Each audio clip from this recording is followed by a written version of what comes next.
Throwback venue. Yeah, right. Back here to the action. Things slowing down a little bit here in the third. I'm sure both men, tiring slightly as the fight goes on. No doubt about it. Again, like we said, these guys are fighting at a weight class that they Zenon probably just had his best moment there. He snuck in a little uppercut. But then again, then Malik answers back. A good left hook. That was gorgeous. Beautiful right hand. Yeah, straight right hand, and he followed up with the hook. That's what's nice about Malik.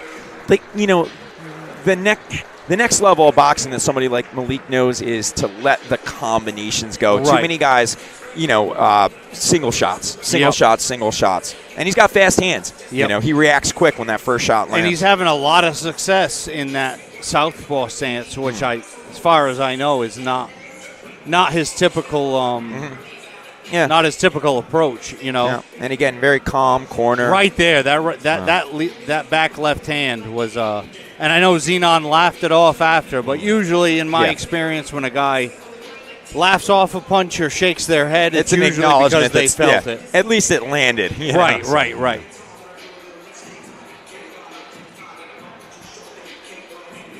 So I think what this comes down to now, Malik in full control 3 rounds in.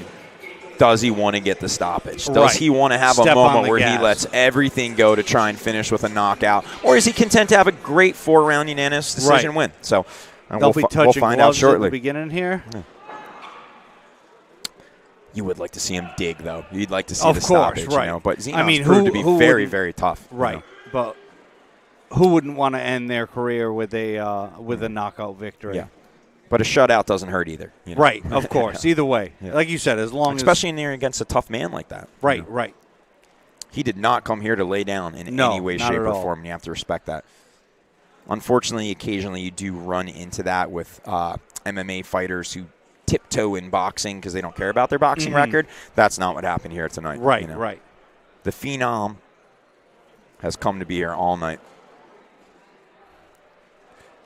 But I wholeheartedly agree with you that if Malik starts letting his hands go in combinations, and this is it. A stoppage is within grasp. He has had a very long professional career, and I am sure that to end it with a knockout would be something to be proud of. But then end up with a win is just as equally as satisfying. Absolutely, right. But I think he has the ability. After 20 professional fights, I mean, in this day and age, that's a lot of fights, Kyle. And we probably should have touched on that earlier. He's a veteran of 20 professional fights. Didn't always get the decision, but was always there to give somebody a run for their money. Right. Yep. I'm at a point in my career where I'm hoping to hit that 10 mark, and he's doubled that already. Yeah. And this has been a great performance. He's been in complete control all night. I'd say he's won every round.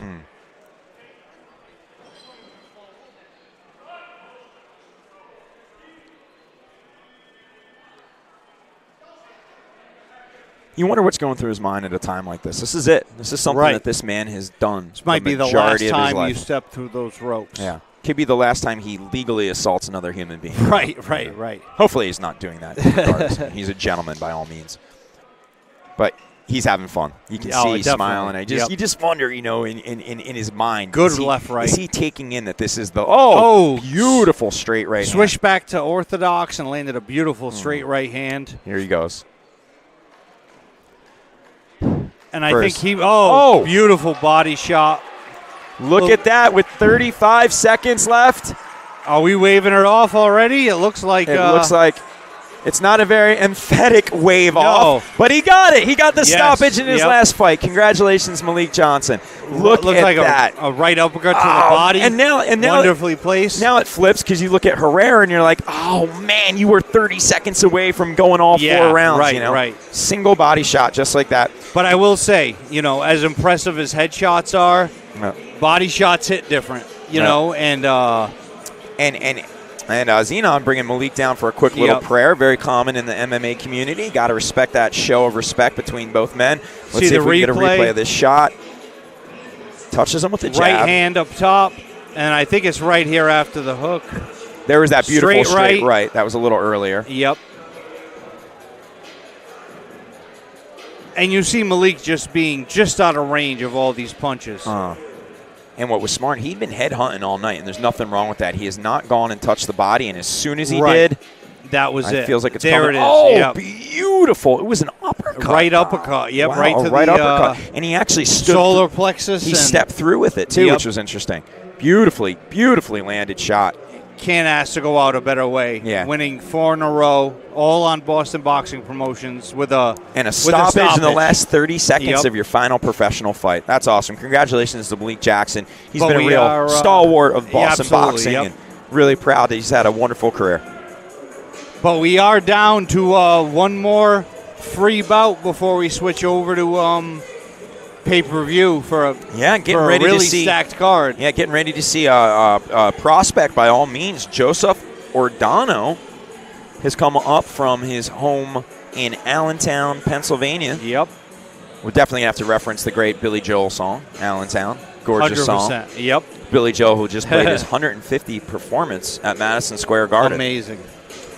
I do believe it's got a little weird with that Billy Joel thing. I think it's become like it's going to see Dropkick Murphys in Boston. Right. It's become a rite of passage. Right. But here we go. I think we're heading up to Peter for the official decision. Malik but as Jackson someone with who his grew swan up song. on the Piano Man, it's amazing to see that he's still selling out the biggest venues in the country. Fantastic. And only at Boston Boxing Promotions will you get Billy Joel references during a Malik Jackson fight. Malik the Freak. Gentlemen, how about a round of applause for both of these fighters? Zenon Herrera throws back on the end comes at 2 chain. minutes, 27 seconds of round number 4. The corner for the blue corner calls a halt to this contest. Your winner via TKO, Malik da Freak Jackson. Wow, interesting. That just, explains to a certain extent why the ref wasn't so definitive with the stoppage. Right. The corner actually asked the commissioner to stop the fight. So, hey, awesome. I think it is a testament to any corner that's willing to stop their fight. However, I think he could have potentially survived the 30 seconds. Right. I think he could have. But nobody knows better than the corner. Right. So. And there's nothing wrong with protecting your guy who you and also not getting caught up in the fact that there's only 30 seconds left. There's only 30 seconds left. If you feel that your man can no longer defend himself or is in danger, it's the right thing always to do. Very respectable from Zenon. But this Herrera's last corner. bout, you can't ask for a let's transition to our final prospect preliminary fight. For a free fight on YouTube before we kick off the pay-per-view. Yeah. We are about to see Joseph Ordono. You probably know the name if you're a hardcore fight fan. Formerly signed to Top Rank along with his brother, hot duo Prospect Brothers, and he put himself on the map with what was potentially, I think, a Fight of the Year candidate against one of the most successful fighters to come from New England, Jermaine Ortiz. You want to talk about that fight a little bit, Kyle? No, I mean, I think as far as the boxing fans' perspective, Jermaine Ortiz holds a world title because uncrowned champion. Most people feel like he beat Teofimo Lopez, but didn't get the decision. But the toughest fight of his career was against Joseph the man Ordono. we're about to see. In 2021, Joseph Ordono floored him twice. Yeah, in a war, in an absolute war. Yeah. And each judge, 2 of the 3 judges had it decided. One judge felt Adorno won, one judge felt Ortiz won, and the third and deciding judge felt it was a draw, so it ended in a draw. But Joseph Adorno is as legitimate as you get at this weight class. Now, he is coming off a loss to a former world champion in Nicholas Walters, and this is an important fight for him, Kyle. Right. He needs to get back in the win column because as much as you and I think he's an incredible talent, it's a crossroads fight. He's coming up. He's coming up on that 5th loss, and that's when a lot of people categorize you as more of a journeyman. They put you in there against the prospects. He considers himself a prospect. He wants to be a contender. He needs to get back in the win column, and he is in there against a veteran, an Argentinian veteran, which seems to have the market cornered on veterans. In our friend Pablo Ernesto Aravieta. We have seen many sides of Pablo. We have seen Pablo stopped very quickly. We have seen Pablo fight hard and go the distance. It'll be interesting to see what Pablo shows up here tonight because Father Time is always undefeated, and Pablo is only older, and he's in there against a young, fast, tough fighter who has come here solely to win. His purpose on being on this show is solely to get back in the win column. Right. The deck is stacked very hard against Pablo tonight. Right. And Pablo, who has went the full distance 6 rounds with Boston Boxing Promotions mainstay and Brandon Higgins. Mm-hmm. He's fought Brandon Berry in an 8-round bout where he went 5 rounds and might have won a few of those rounds. Absolutely. But Joseph Ordono, I mean, I know he's coming off a loss, but it was for a WBA. It was a loss against a man who only has a loss against Lomachenko. Right. We're talking about Nicholas Walters. I mean, high level. Let's take it up to Peter. Yep. Scheduled for 8 rounds in the super lightweight division. Introducing first, boxing out of the blue corner to my right, wearing white trunks with red trim. He comes to us all the way from Buenos Aires, Argentina. Last time he was in this building, he gave Brandon Higgins 6 rounds of hell in this very ring. Ladies and gentlemen, Pablo Ernesto Oliveto.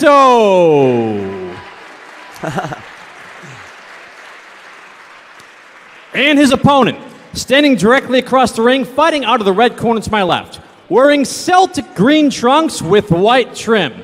One of boxing's brightest young prospects who comes to us from Allentown, Pennsylvania, but tonight makes his New England debut. Ladies and gentlemen, a warm Boston Boxing Promotions welcome for Joseph Ordono. 8 rounds, super lightweights. All right, Kyle, the question I think we need to have answered is if the old man can hang in a young man's game, and how long can he hang? Which Pablo is going to show up. I am 100% already worried about just the look of both fighters. Adorno warming up, ready. Loose, ready, has a sweat going. Pablo kind of hasn't moved. He's been stationary since he entered the ring. It's not a good start. And as the viewers can see right now, Ordono is a high-level fighter, and Pablo is a tough journeyman from Argentina. But again, now in his 40s, it's a very, very different world physically. Even your body, how you can get in shape is different versus somebody like Adorno who trains 6 days a week, twice a day, who is here to get that win to take on another high-level fighter like Jermaine Ortiz in his next fight. Right. And in Adorno, you're talking about a man who someone like Bob Arum saw enough potential in to sign him to top-rank boxing. So and he's a veteran in multiple 10-round fights, Kyle. I mean, you have 8 rounds is a walk in the park for him if it were to go 100%. That distance. Now, he clearly is taking his time. He's probably conscientious of wanting some rounds here tonight, but it's just the speed of the jab. You can tell already Ordono has little to no respect for Pablo. No. And it's worth noting that even though Adorno is coming off a loss, that was a fight for the WBA Continental America's against one of the toughest title. Fighters in the division. So we're not talking about, he didn't drop a bout to a journeyman. He fought another. All his losses have been very at a very legitimate, high level. Right. The way that Jermaine Ortiz fight went, let's be honest, Kyle, it could have been him fighting Tio. Exactly. For the world championship. Then that's what's so tough about boxing. A bad decision or a close decision can completely change your destiny, But you got to love Adorno playing to the local crowd. He's up here in the Boston area rocking the Celtics trunks. Of course. But he knew what he was doing. Yeah. Put it in perspective, though, right? Since then, Jermaine Ortiz has fought Vasily Lomachenko, who is one of the best boxers who's probably lived of our in my era, right? And he's fought Teofimo Lopez, who is and he's looked sensational in both fights. And neither guy has come close to flooring him. This gentleman in the ring put him on the canvas twice. That's a big deal. Right. But you can see Ordono, now he's dropping his hands. He's just cutting off the ring. He's stalking. He's just kind of getting closer to that moment. Adorno hasn't taken a step back since the bell rang. Yeah.